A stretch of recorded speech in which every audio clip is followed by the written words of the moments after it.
I'm Dylan Hughes, Formula Drift Pro driver, and me and my dad have had a dream for over a decade of going 200 miles an hour on the Bonneville Salt Flats on a motorcycle. Follow along, this is Permatex Flat Out 200.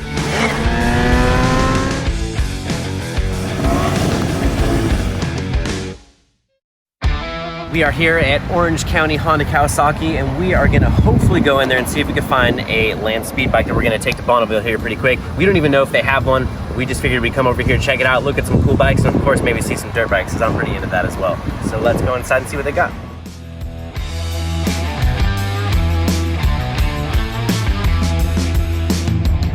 This is the one we were looking at. Right, this is the other one.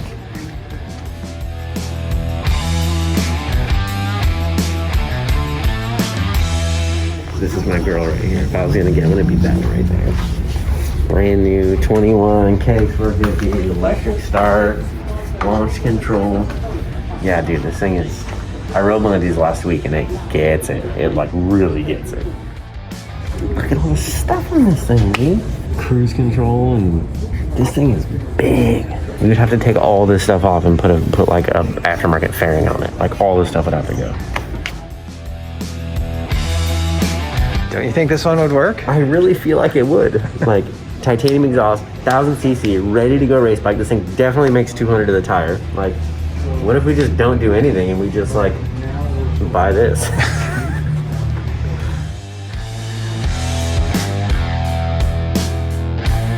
Okay, Bank of America, we ran around the street. Apparently they don't like credit cards there, so we have to go get a cashier's check. So we're here at the bank, we're gonna grab this check.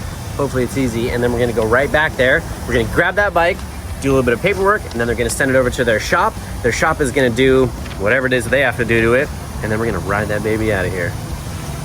We got the funds, brother. Yeah. That was actually fairly painless. I thought for sure it was gonna take forever, but we're on our way back to the dealership. It's 1.5 miles away. Let's do it. That thing's insane. Insane. That's what we're looking for. All right, dude, I appreciate it. Thank you very much, Alex. Yeah, not a problem. Do I have to like not run the piss out of it for a while or what? For 600 miles, I would like go through the rev range, make sure you don't get the metal too hot. Just kind of go up and down, give it some time to rest, and then after 600 miles, change out the oil. Then after that, blow right through it. Sick. Yeah. That's what I recommend. So we have to be nice to it. Yeah. I'm sure it's gonna be so loud. It started! I don't know why I'm surprised.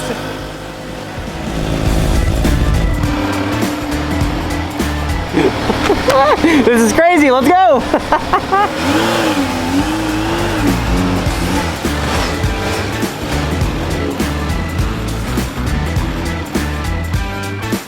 So we were definitely a little bit bummed out when we couldn't get that bike out of the Northwest. That one seemed like the easiest, best route to go with, but that just wasn't an option for us. So really we started doing a whole bunch of research trying to figure out what was gonna make the most sense, whether we were gonna do, Busa, or, we're gonna go buy a GSXR or whatever it was gonna be, we didn't know. So we just started doing a bunch of research, and it turns out Kawasaki came out with this insane bike called the H2. There's a couple different versions of it, a couple different variants of it, and this right here is what we landed on. This is called the Kawasaki ZH2. So this is a 1000cc supercharged motorcycle. This thing makes just shy of 200 horsepower to the wheels, and it feels like it. So the thing with this bike is we went out to the showroom floor and we bought it brand spanking new. So we rolled this thing out of there and I rode it back, and the first time I rode it, I like got off of it thinking, how is this legal? How do they sell this to people? Like, it's unbelievable. So apparently when you buy a brand new bike, you're supposed to put like 600-ish miles on it before you can actually like wood on it properly. So I gotta ride this thing around apparently, which is like, oh, boo-hoo, poor me, huh? Would you rather go 200 on a motorcycle or go do that? I will go 200, I mean right this minute, like right now, before I would do that. That was so gnarly. These dudes are getting like pounded out there. Like, it's just crazy because you can stand here and look at it and you're like, wow, it's a big wave, But dude, imagine being underneath that thing. Like, that's like a 20-foot tall, 15-foot tall pile of water coming at you. Like, it's so gnarly. So trying to be nice to it, so we need to put about 600 miles on it to get the engine broken in, so we need to swap all the fluids out of it once we've reached that point. So I've just been riding the thing around trying to get used to it, and that's been fun. for sure, to say the least. It's like I said, like I can't even put in words what it feels like. And of course I had to get my dad on it, have him go ride it around.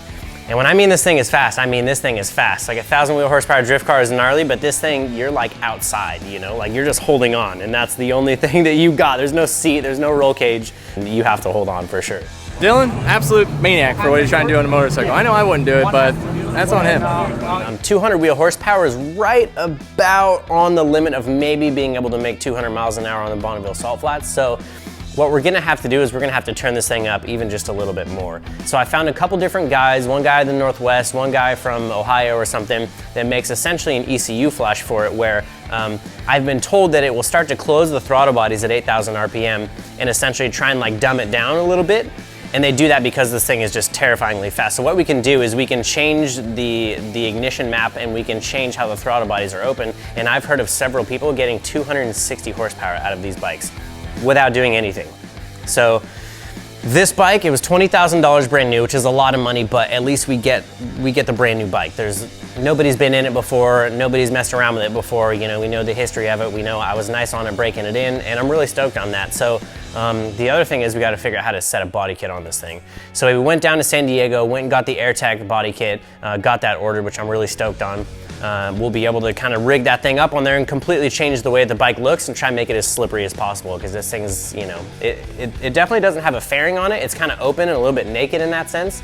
So it's definitely not the most aerodynamic, but moving forward, I think once we get that AirTag body kit on it, the thing is going to be slippery as all get out. So really stoked on this thing, man. Just been kind of getting used to it. I mean, really, I feel like I really need to take it to a track day to truly grasp what this thing can do, because at no point riding this thing on the street can you hold it on the throttle stop for any extended periods of time. I mean, it will easily pull the front tire off the ground. Is it fast? It's so good. It's so good. Effortless. Like, the fact that these are legal kind of blows my mind. Like, in a great, awesome way. So good.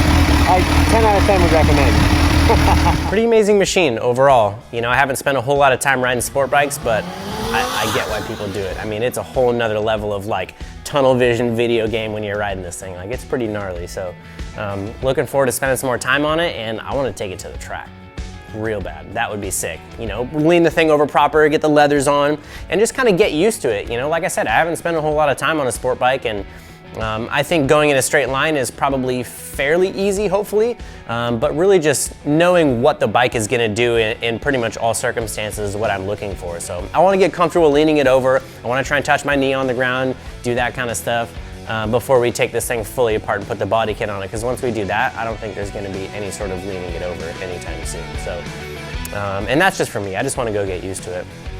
But really overall pretty stoked. I never bought a brand new motorcycle. I haven't really bought anything that's worth that much just in like one go, you know what I mean? So it's a wild machine, I'll tell you that. I wish everybody could ride it, because it is terrifying in a good way. Not even freaking. I mean, barely touching it. I haven't even revved it past 7 grand. It's crazy. So she got plenty of power, eh? It's got the balls for sure. It's got some juice to it, yeah. All right, so we got a bike, a real fast one. We got a suit, a real safe one. We got a bunch of the key components for this build, and we got a body kit coming for it, which is gonna be sick. And looking to get more comfortable on this thing and then take it apart and make it all slippery so we can go 200. So thanks for following along. This is Permatex Flat Out 200.